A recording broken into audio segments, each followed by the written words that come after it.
আল্লাহর নবীকে আল্লাহ তাআলা 4টা কাজের দায়িত্ব দিয়েছেন। কয়টা কাজ? এক নাম্বার কি? তিলাওয়াতে কিতাব। এক নাম্বার কি? তেলাওয়াত করবেন না কেবল বক্তব্য শুনতে থাকবেন? তেলাওয়াত করতে হবে। 2 নাম্বার তালিমে কিতাব। 3 নাম্বার তালিমে হিকমা। 4 নাম্বার হচ্ছে তাজকিয়া, ইব্রাহিমের দোয়া। আল্লাহর দেওয়ার মধ্যে কি আছে? প্রথমে তেলাওয়াতে কিতাব, দ্বিতীয় তাজকিয়াতুন নুফুস, 3 নাম্বার তালিমে কিতাব, 4 নাম্বার তালিমে হিকমা। এই কাজগুলো যখন একজন লোক করে তখন সে মানুষ হয়। কি হয়? এর আগে কি না? এর আগে বানরের বাচ্চা ঠিকই আছে, এবারে কোরআন থেকে দলিল নেন। এটা আমার ভূমিকা ছিল, আসলে এই জায়গায় চলে আসছি। যতক্ষণ পর্যন্ত একজন লোক কোরআনের এলেম অর্জন না করে অতক্ষণ পর্যন্ত বাস্তবেই সে বানরের বাচ্চা, সে পশু। দেখেন না, এজন্য ঢাকা বিশ্ববিদ্যালয়ের থেকে যখন পহেলা বৈশাখে মিছিল বের হয়, কিসের মুখোশ পরে? ভুতুম, বাঘ, ভল্লুক, যত হিংস্র পশু আছে। তার মানে ওরা জাতিকে বুঝাচ্ছে, যেহেতু আমাদের কোরআনের ইলম নাই, হে জাতি তোমরা সাবধান হও, আমরা বাঘ, ভল্লুক আর উদ্ভুতুম পেঁচা হয়ে তোমাদের ধ্বংস করার জন্য বের হয়ে আসতেছি। আলহামদুলিল্লাহ, এখন সেই বিশ্ববিদ্যালয়গুলোতে কোরআনের ইলম চলে গেছে। এখন সেখান থেকে ভুতুম, পেঁচা, বাঘ, ভল্লুকের মুখোশ নয়, ইসলামের পতাকা নিয়ে বের হয়ে আসে, সাবিলুনা সাবিলুনা আল জিহাদ স্লোগান দিয়ে দিয়ে।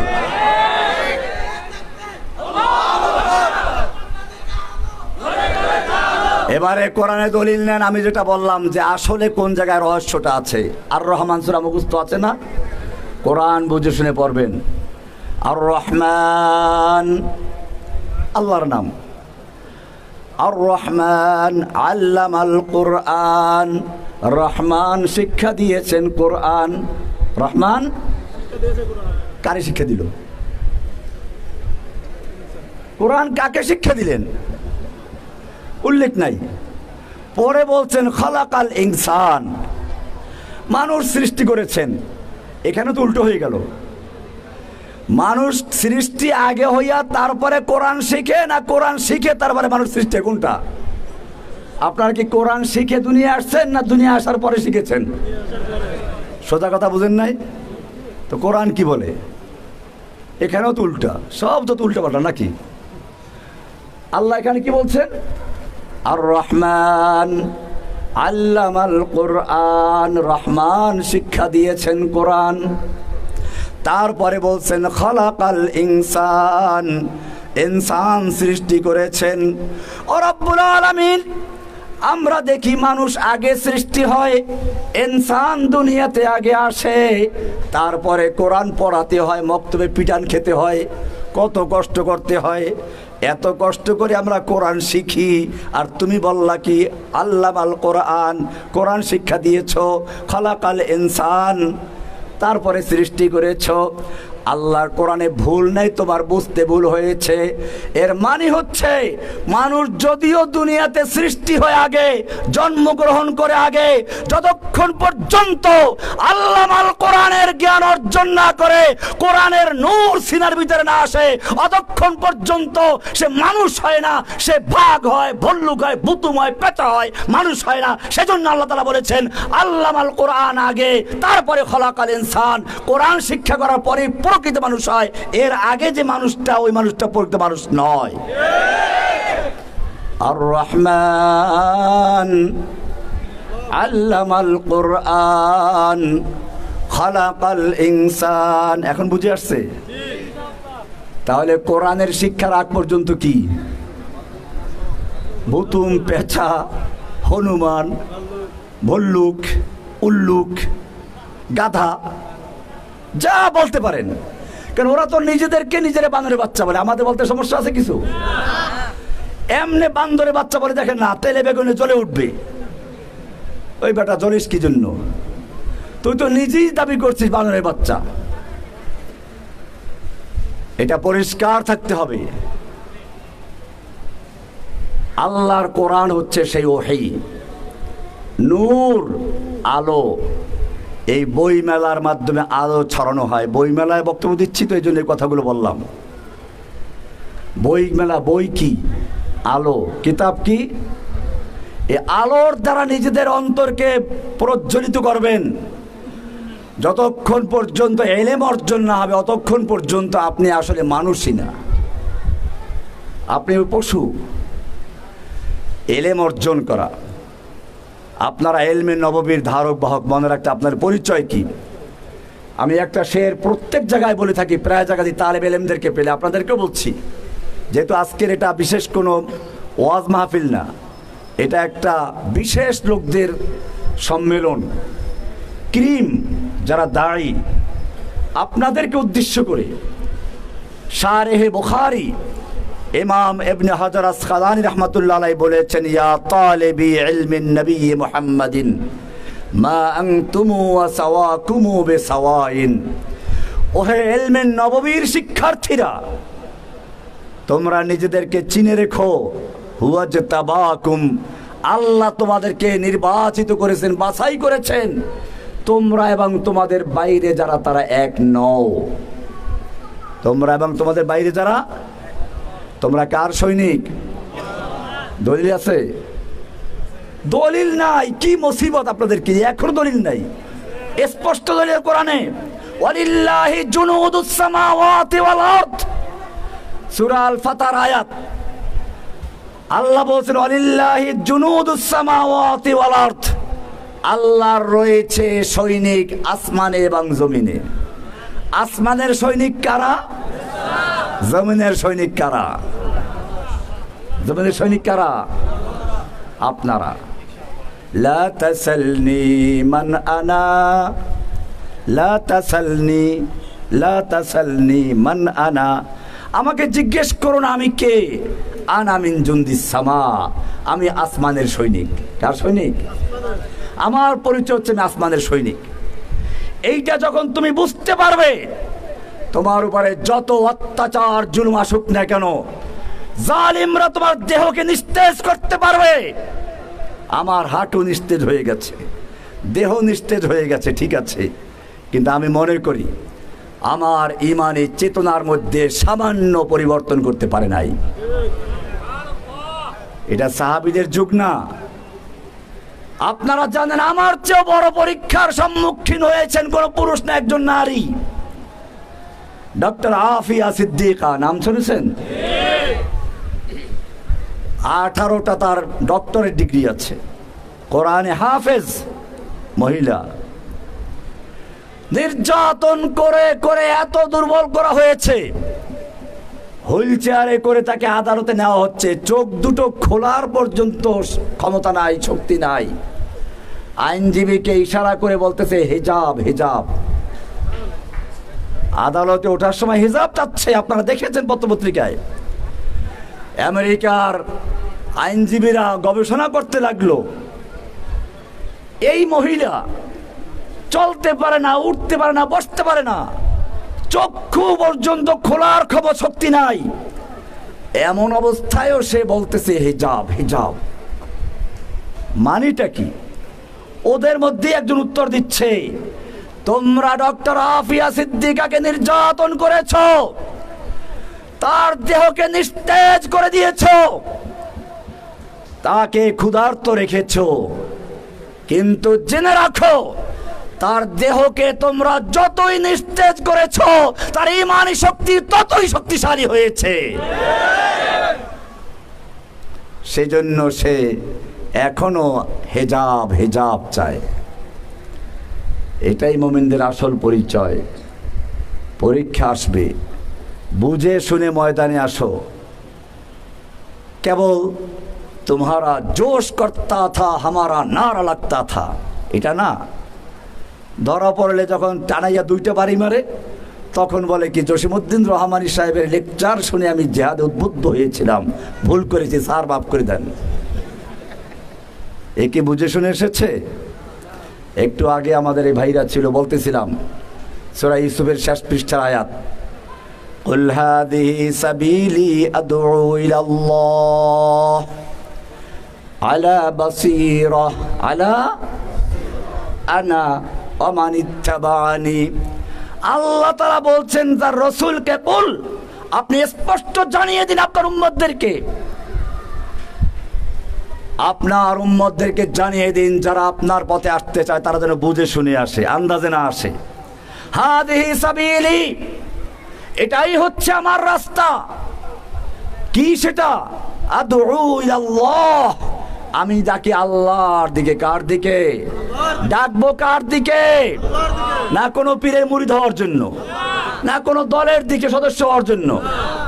দল করা না জায়েজ না, ওটা ভিন্ন বিষয়। কিন্তু এখানে কি বলা হচ্ছে? দাওয়াত হবে কার দিকে? আপনি দেখবেন মানুষের মধ্যে প্রবণতা থাকে কেমনে মুরিদ বানাবে। প্রত্যেকটা পীরের মুরিদদের বড় টার্গেট যে একজন টাকাওয়ালাকে কেমনে মুরিদ বানানো যায়, এর পিছনে লেগে থাকে। দাওয়াত কি এটা? আপনারাও যদি সেইটা করেন, কিভাবে জসিমউদ্দিন রহমানের মুরিদ বানান যায়, কিভাবে হারুন ইজাহারের মুরিদ বানান যায়, তাহলে ওদের সাথে কোনো পার্থক্য আছে? আমাদের দাওয়াতের মূল বক্তব্য হচ্ছে, আপনি ভালো করে বুঝুন, জসিমউদ্দিন রহমানি, হারুন ইজাহাররা যেই সূত্র থেকে দাওয়াত দেয়, আপনি ওই সূত্র থেকে কোরআন হাদিস উল্লেখ করে দাওয়াত দেন। আপনি কারো দ্বারা উদ্বুদ্ধ হন নাই, আপনাকে উদ্বুদ্ধ করেছে কোরআন। কে উদ্বুদ্ধ করেছে? আমি আদালতে বলেছিলাম, যখন বলা হলো এই যতগুলো ব্লগার খুন হয়েছে সব আপনার কারণে হয়েছে, আমি বললাম এটা যদি অপরাধ হয় তাহলে আমি 3 নম্বর অপরাধী। কারণ আমি কোরআনের একটা আয়াতকে শুধু রেলি করেছি। সূরা আহজাবের 33 নম্বর সূরা 60-61 নম্বর আয়াত পড়বেন। এটা যদি অপরাধ হয় তাহলে প্রথম অপরাধী হবেন কে? বুঝে শুনে কথা বলবেন। কোরআন যে নাজিল করেছেন, তারপরে 2 নম্বরে যার উপরে নাজিল হয়েছে, 3 নম্বরে আমরা যেখান থেকে সূত্র উল্লেখ করে কথা বলি, আপনি যদি সত্যিকার দায়ী হন, ইসলামের প্রচার হতে চান, কোরআনের দায়ী হতে চান, রাসূলের সৈনিক হতে চান, আপনি ওই সূত্র থেকে দাওয়াত দেন।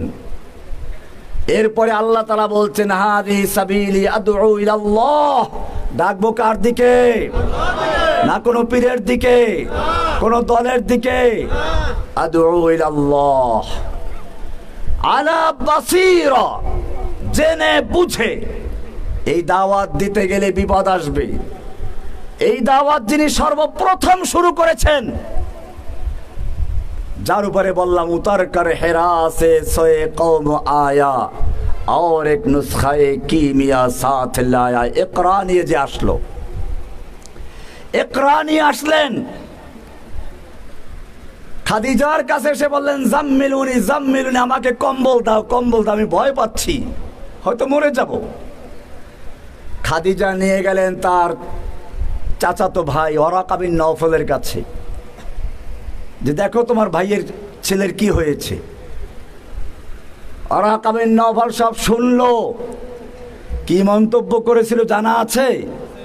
ওইটা বুঝবেন ভালো করে, অন্তরে অনুধাবন করবেন, খালি পড়বেন না। সেখানে বলেছিল, হাদান নামুস, এ হচ্ছে সেই জিব্রাইল ফেরেশতা যে মুসার কাছে আসতো। এরপরে কি বলছিলেন? হায় ওই দিন যদি আমি জীবিত থাকতাম, যেদিন তোমাকে তোমার কওমের লোকেরা বের করে দিবে।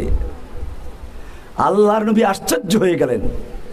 আওয়া মুখরিজিয়াহুম, আমি তাদের কাছে এত জনপ্রিয়, আমাকে সবাই আলামিন বলে, আমাকে বিশ্বস্ত বলে, আমার কাছে ওদের স্বর্ণ রৌপ্য সব জমা থাকে, আমাকে বের করে দিবে?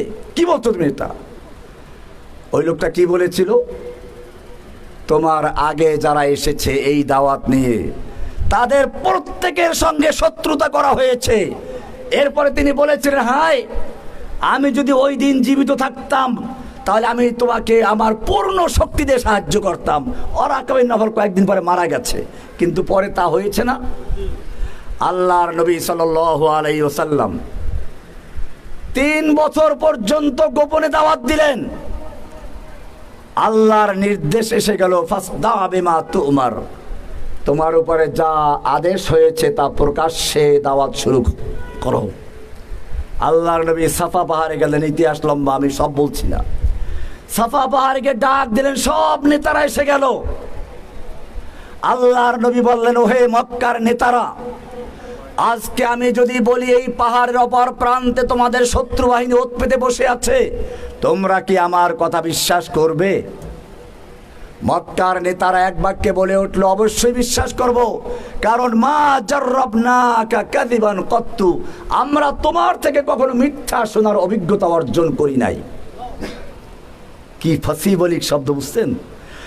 আমরা তোমার থেকে কখনো মিথ্যা শোনার অভিজ্ঞতা অর্জন করি না, কখনো মিথ্যা শুনি নাই, প্রতারণা শুনি নাই, বিশ্বাস করবো না কেন? এইবারে আল্লাহর নবী কি বলছেন শুনুন, লাউ কুলতুম কালিমাতান ওয়াহিদাতান, ওহে মক্কার লোকেরা, নেতারা, লাউ কুলতুম কালিমাতান ওয়াহিদাতান, তোমরা যদি একটা কথা স্বীকৃতি দাও, একটা কথা মেনে নাও, তামলিকুনা বিহাল আরব, গোটা আরবের তোমরা মালিক বনে যাবে, ওয়াতাদিনু লাকুমুল আজম, অনারব বিশ্ব তোমাদের দিন গ্রহণ করবে। মাত্র একটা কথা মেনে নাও। কয়টা কথা? নেতারা খুশি না বেজার? খুব খুশি। একটা কথা মানলে পুরা আরব দেশের মালিক বনে যাব, অনারব বিশ্ব আমাদের দিন গ্রহণ করবে। জলদি বলো, সে একটা কথা কি? এই একটা কথা বলার পরে কি হয়েছিল? গোটা চিত্রটা পাল্টে গেল। আল্লাহর নবী সাল্লাল্লাহু আলাইহি ওয়াসাল্লাম বললেন, সেই একটা কথা আর কিছু নয়, সে কথা হচ্ছে ইয়া আইয়ুহান নাস কুলু লা ইলাহা ইল্লাল্লাহ তুফলিহুন, হে বিশ্ববাসী, তোমরা বলো লা ইলাহা ইল্লাল্লাহ, তবেই তোমরা সফল হয়ে যাবে। কি বললেন? লা ইলাহা ইল্লাল্লাহ। লা ইলাহা ইল্লাল্লাহ বলার সঙ্গে সঙ্গে আর দেরি নয়, এক মুহূর্ত আগে যে লোকটা ছিল সবার প্রিয়, বিশ্বস্ত, যা বলবে তা মেনে নিব, সঙ্গে সঙ্গে আবু লাহাব দুহাত উঁচু করে সেই লোকটাকে তেড়ে গেল মারার জন্য।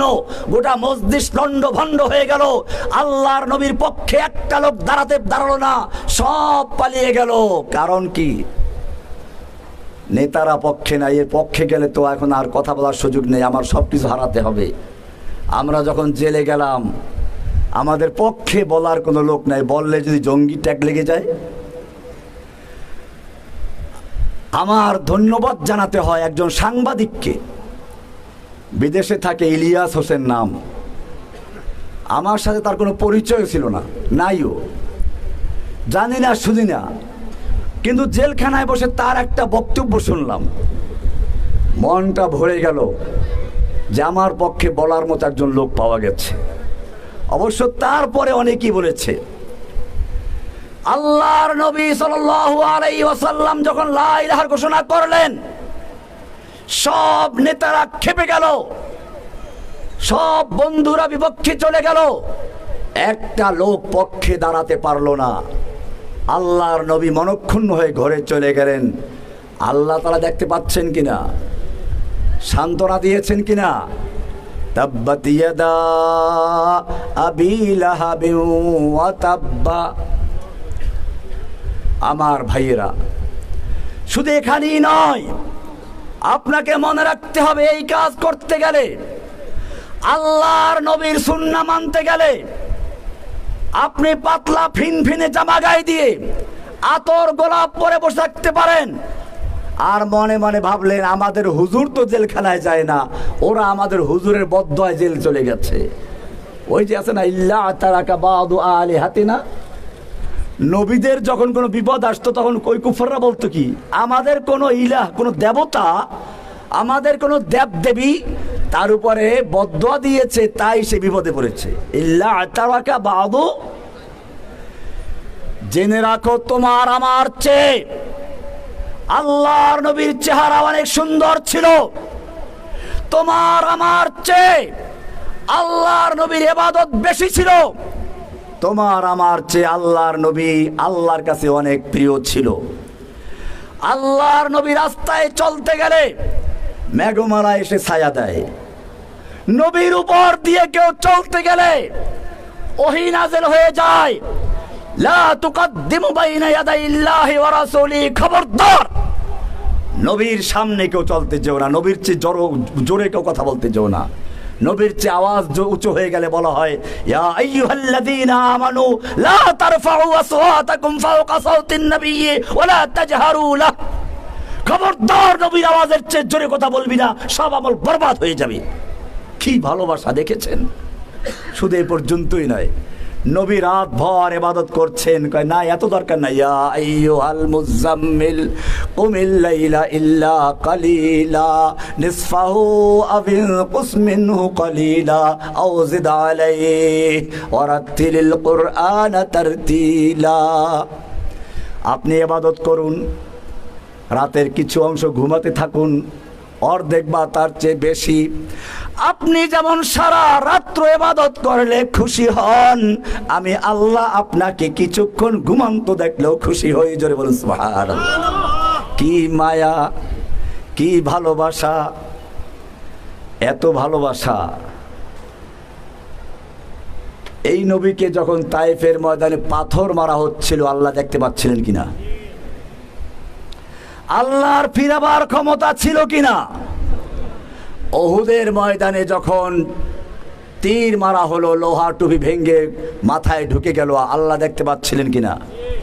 আল্লাহর ফিরাবার ক্ষমতা ছিল কিনা? ফিরিয়েছিলেন। কেন ফিরান নাই? এখানেই পরীক্ষা রয়েছে। আল্লাহ তাআলা দেখালেন এই নবীর যত মর্যাদা, এই রমজান মাসের মর্যাদা, সব কিছু কোরআনের জন্য। কার জন্য? কোরআনের জন্য। কোরআনের চেয়ে বেশি না। নবীর মর্যাদা কার জন্য? যেহেতু শ্রেষ্ঠ কালামুল্লাহ কোরআন আল্লাহর রাসূলের উপর নাযিল হয়েছে, কোরআন শ্রেষ্ঠ। এই কোরআন যার উপরে নাযিল হয়েছে তিনিও সর্বশ্রেষ্ঠ। এই কারণে আল্লাহ তাআলা পরীক্ষা নিচ্ছেন যে না, যাতে করে কোনো পীর বুজুর্গ বলতে না পারে যাদের দোষ আছে তারা জেলে গেছে, আর যাদের দোষ নেই তারা জেলে যায় নাই। আল্লাহর নবীকে নির্যাতিত হতে হয়েছে, রক্ত দিতে হয়েছে। আল্লাহ তাআলা দেখিয়ে দিলেন নবীওয়ালা কাজ যারাই করতে যাবে, নবীর সুন্নাত যেই পালন করতে হবে, তাকে রক্তাক্ত হতে হবে, তাকে জেল জুলুম অত্যাচার সহ্য করতে হবে। এইবার পরীক্ষা দিয়ে যারা উত্তীর্ণ হবে তাদের সম্পর্কে আল্লাহ বলেছেন ওয়াইয ইবতালা ইব্রাহিম রাব্বুহু বিকালিমাতিন ফাতাম্মাহুন্না ক্বালা ইন্নী জাইলুকা লিন-নাসি ইমামা। পরীক্ষায় পাশ করো, আল্লাহ তোমাকে ইমাম বানিয়ে দিবেন। सबक पर फिर सदाकत का, अदालत का, शजाअत का लिया जाएगा काम तुझसे दुनिया के इमामत का। তোমাদের সেই কাজ করতে হবে। फिर तुझे एक बार करनी है जहां की रहबरी, उठ खुदा के नाम लेकर फिर आलम बरदारे बन। সুতরাং আলা বাসীরা, বুঝে শুনে আসো, না বুঝে এসো না। পরে ধরা পড়লে বলবা হারুন ইজাজ সাহেব বলেছেন তাই এসেছি শব্দ শোনার। না, তুমি ওনার জন্য, জসিমউদ্দিন রহমানির জন্য ময়দানে আসো নাই, তুমি এসেছো আল্লাহর জন্য, আল্লাহ রসুলের জন্য। এই চিন্তা করে যদি তুমি জেলখানায় যাও, জেলখানা তোমার জন্য জান্নাতের বাগিচা হয়ে যাবে। আমরা দেখেছি বছরকে বছর জেল খাটতেছে, হাসি খুশি। আমি প্রথম যখন জেলে ঢুকি কিছু লোক দেখতে পেলাম আরো অনেক বছর আগের থেকে জেলে আছে। এক একজনের 100-200 বছর শাস্তি সাজা লেগে আছে, তারপরও হাসি খুশি। আমি জিজ্ঞেস করলাম তোমরা এত হাসি খুশি কিভাবে থাকো? কইতে শেখ আমরা বের হয়ে যাব। কেমনি বের হবি? কইতে হয়তো হেঁটে নইলে খাটে। কি বলেছেন? হয়তো হেঁটে নইলে খাটে। তার মানে তারা বুঝতেছে এই জেলখানায় আমাদের মৃত্যু হতে পারে, কিন্তু তারপরেও তাদের কোনো চিন্তা নেই, কোনো ভয় নেই। কারণ কি? ডর নেহি হ্যায়, খৌফ নেহি হ্যায়, জব খোদা রহমান হ্যায়। আমি জেলে এসেছি কার জন্য? ইন্না সালাতি ওয়া নুসুকি ওয়া মাহইয়ায়া ওয়া মামাতি লিল্লাহি রাব্বিল আলামিন। আমার সালাত, আমার কোরবানি, আমার ত্যাগ, আমার জীবন, আমার মরণ সব কার জন্য? সব কার জন্য? আমি আমার স্ত্রীকে ভালোবাসবো কার জন্য? আমি আমার সন্তানকে ভালোবাসবো কার জন্য?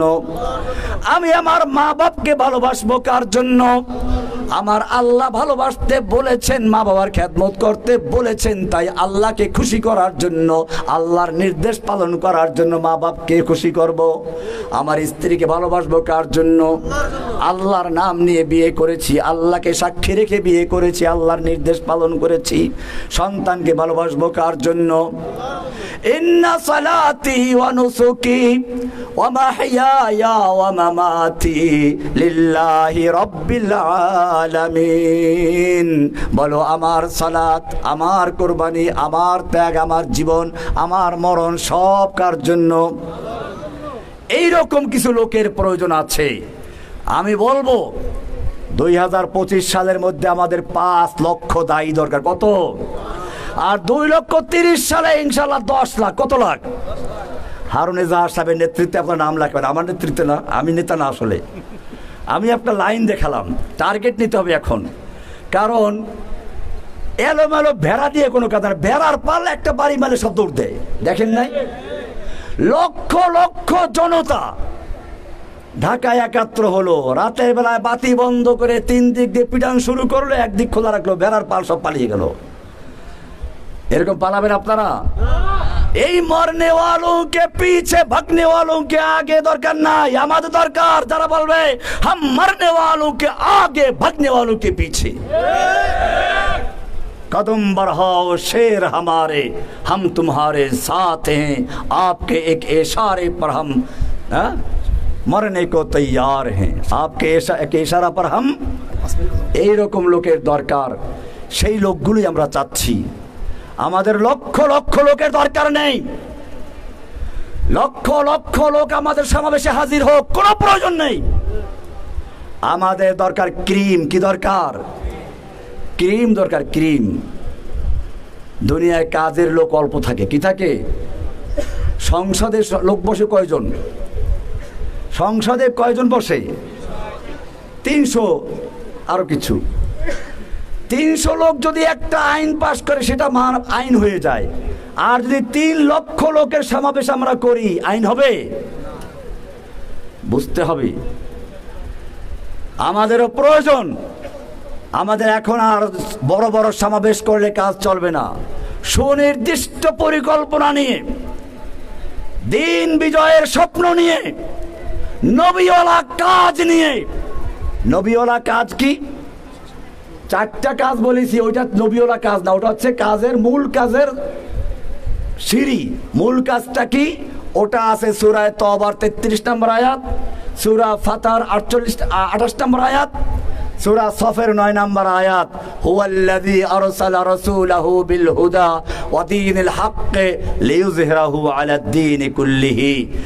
সকল দিনে বাতিলের উপরে দিনে হককে বিজয়ী করার জন্য আল্লাহ তার রাসূলকে পাঠিয়েছেন হেদায়েত এবং দিনে হক দিয়ে।